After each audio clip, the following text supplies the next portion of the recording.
بسم اللہ الرحمن الرحیم۔ گفتگو بیٹا ہم نے کل کے سبق میں یہ کی تھی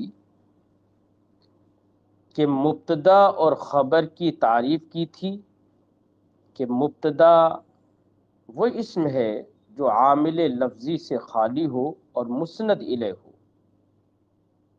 اور خبر وہ اسم ہے جو عامل لفظی سے خالی ہو اور مسند بھی ہو۔ مثال بھی ہم نے دی تھی، جیسے کہ زید قائم۔ اس مثال کے اندر زید ایک اسم ہے جس کے اوپر کوئی لفظوں میں عامل ایسا نہیں ہے جو زید کی دال پر ضمہ دیتا ہو، پیش دیتا ہو۔ تو لفظ میں کوئی عامل نہیں ہے تو اسی کو کہا جائے گا عامل لفظی سے خالی ہے، اور ساتھ ہی ساتھ ترکیب میں یہ مسند الیہ ہے کیونکہ اس کی طرف قائم ہونے کی نسبت کی گئی ہے، اور وہ اسم جو کہ عامل لفظی سے خالی ہو اور مسند الیہ ہو اس کو مبتدا کہتے ہیں۔ لہذا مثال مذکور میں زیدن یہ مبتدا کہلائے گا اور قائمن اس کی خبر کہلائے گا۔ کیوں؟ اس لیے کہ قائمن کی میم پر بھی رفع ہے، اور رفع دینے والا کوئی عامل یہاں پر موجود لفظ میں نہیں ہے، تو عامل لفظی سے خالی یہ بھی ہے لیکن یہ مسند ہے کیونکہ اس کی نسبت، اس کی اسناد زید کی جانب کی گئی ہے، اس کا تعلق زید سے کیا گیا ہے۔ یعنی جس چیز کو دوسرے کے لیے ثابت کیا جائے وہ مسند ہوتا ہے، تو قائم ہونا، کھڑا ہونا، یہ زید کے لیے ثابت کیا گیا ہے کہ زید کھڑا ہے، تو یہ مسند بھی ہے، مسند ہے۔ تو اس کو یہ ایسا اسم ہوا جو عامل لفظی سے خالی ہے اور مسند بھی ہے، تو اس کو ہم ترکیب میں خبر کہیں گے۔ ایسے ہی ہم نے کہا الولد مجتہد، لڑکا محنتی ہے، اس میں بھی ہم یہی کہیں گے الولد مبتدا ہے اور مجتہد اس کی خبر ہے۔ تو مبتدا خبر کی تعریف بیٹا آپ سمجھ چکے ہیں۔ ہاں، آپ کے ذہن میں یہ بات بھی آئی ہوگی کہ جن میں کوئی عامل لفظی نہیں ہے تو عامل ہے کیا جس کی وجہ سے ان پہ رفع آیا؟